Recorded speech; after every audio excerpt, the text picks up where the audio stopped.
বিসমিল্লাহ। পেনাল্টি নেবার আগে একবার নয় বরং দুইবার বিসমিল্লাহ বলেছেন রোনালদো। এরপরেই পেলেন গোলের দেখা।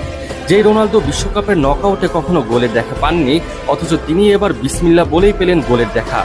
রোনালদোর মুখে বিসমিল্লাহ শব্দ শুনে বেশ অবাক ভক্তরা, বিশেষ করে মুসলিম বিশ্বে আরও বেশি আলোড়ন তৈরি করেছে এই মুহূর্ত।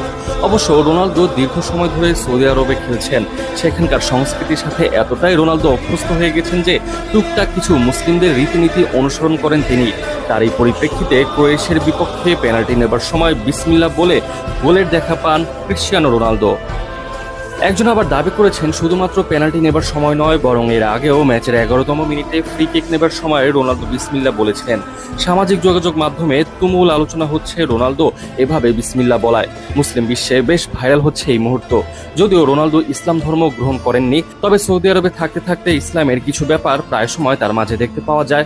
মাঝে মাঝে তাকে সালামও দিতে দেখা যায়।